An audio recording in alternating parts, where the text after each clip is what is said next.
श्री कृष्ण कहते हैं कि आत्मविश्वास को बढ़ाने का सर्वश्रेष्ठ तरीका जानने से पहले आपको ये चिंतन करना होगा कि आपका आत्मविश्वास दुर्बल होता क्यों है। यदि आपने कारण को खोज लिया तो उपाय भी निकल ही आएगा। मैं आपको बताने जा रहा हूँ वह अमूल्य तरीका जो दुनिया में सर्वश्रेष्ठ मोटिवेशनल स्पीकर के द्वारा बताया गया है।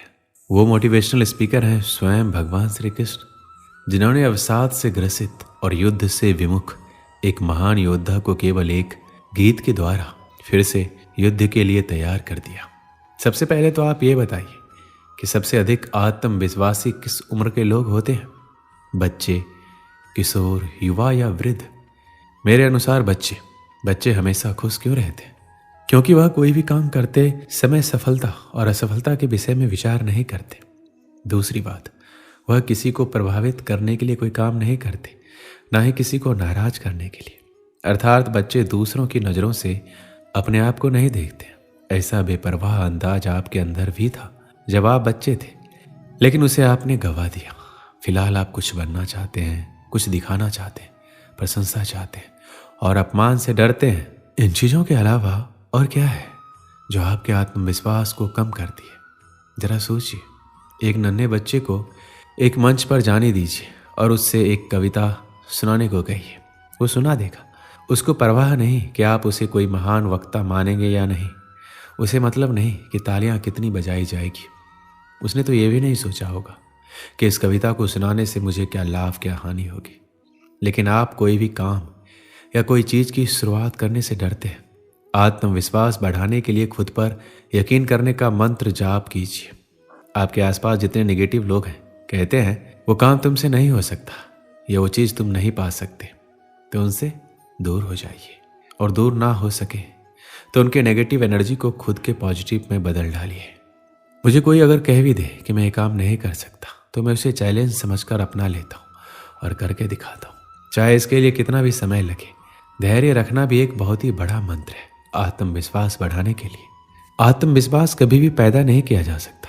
ऐसा कभी नहीं होगा कि आप एक दिन रात को सोएं और सुबह उठकर आत्मविश्वास आ जाए। चलिए पहले समझते हैं आत्मविश्वास है क्या। आत्मविश्वास का मतलब है खुद पर विश्वास करना। अब स्वयं पर कैसे विश्वास किया जाए, इसको दूसरों के उदाहरण से समझते हैं। मान लीजिए आपका कोई मित्र है जिसको आपने पैसे उधार दिए हैं और 1 महीने के बाद वो आपके पैसे वापस लौटा देता है। और अक्सर ये सिलसिला चलता रहता है।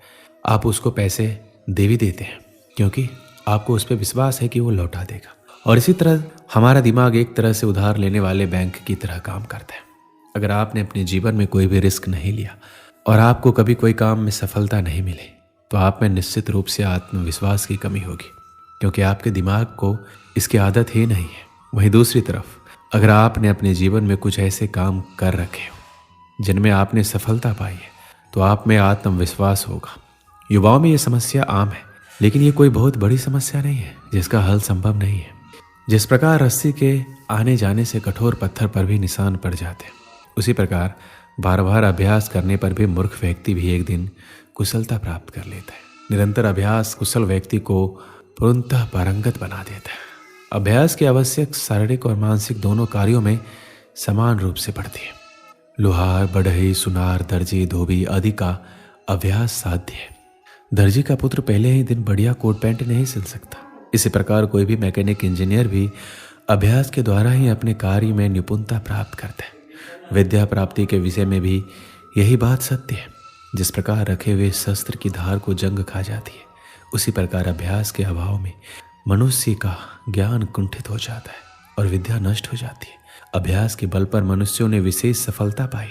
एकलव्य ने गुरु के अभाव में धनुर्विद्या में अद्भुत योग्यता प्राप्त की। कालिदास वर्ज मूर्ख थे, परंतु अभ्यास के बल पर संस्कृत के महान कवियों की श्रेणी में विराजमान हुए। वाल्मीकि डाकू से आदि कवि बनने में सफल हुए।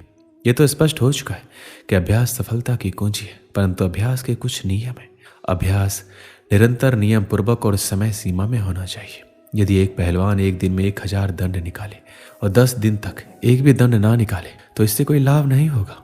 अभ्यास निरंतरता के साथ साथ धैर्य भी चाहता है। एक आत्मविश्वासी व्यक्ति वही करता है जो उन्हें सही लगता है, भले ही वह अलोकप्रिय हो। वह अपनी गलतियों को स्वीकार करता है और उनसे सीखता है। जब आप में आत्मविश्वास खोने लगे तो आप अपने आप से बात करें।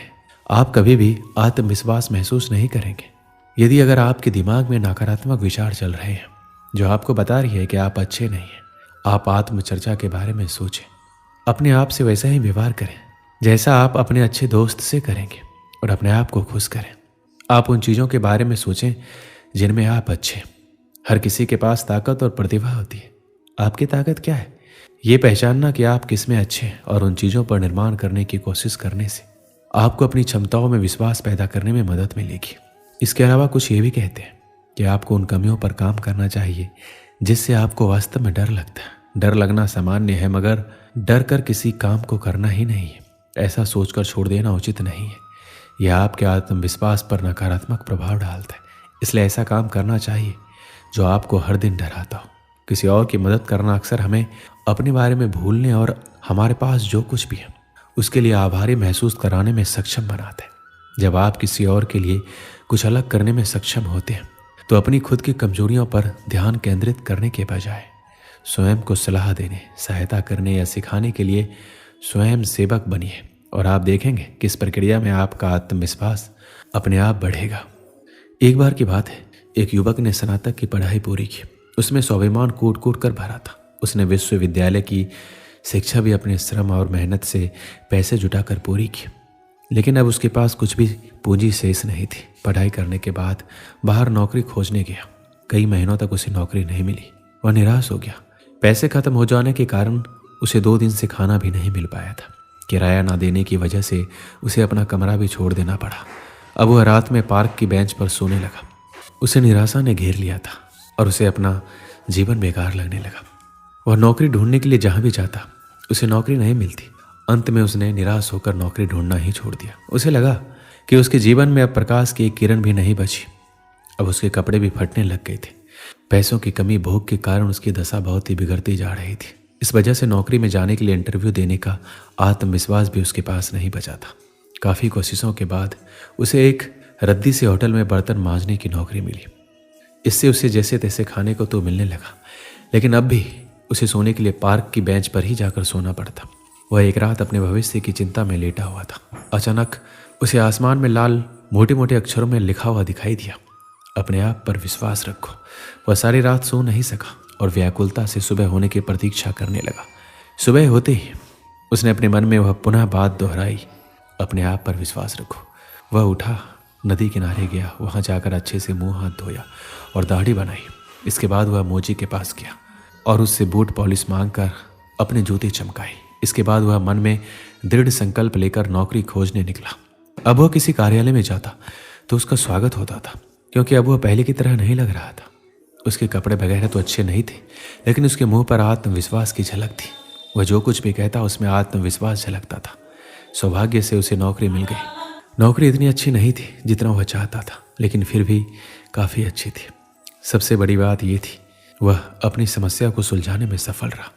इस कहानी से हमें क्या सीख मिलती है? कई बार व्यक्ति परिश्रम तो कर रहा होता है, लेकिन उसे उसका फल प्राप्त नहीं होता। इसमें आश्चर्य करने की कोई बात नहीं है, क्योंकि कभी कभी व्यक्ति काम अपनी आशा और आकांक्षाओं के विरुद्ध कर रहा होता है। वह जिस वस्तु को प्राप्त करना चाहता है, परिश्रम उससे उल्टा ही करता है। उसे विपरीत परिस्थितियों में घबराना नहीं चाहिए, अपने ऊपर विश्वास रखना चाहिए और धैर्यपूर्वक सही दिशा में अपने लक्ष्य को प्राप्त करने के लिए प्रयत्न करते रहना चाहिए। ऐसा करने से हमें सफलता निश्चित ही मिलेगी, इसे कोई रोक नहीं सकता। दोस्तों, इस वीडियो में बस इतना ही। मिलते हैं अगली वीडियो में। अपना ख्याल रखिएगा। जय श्री कृष्णा।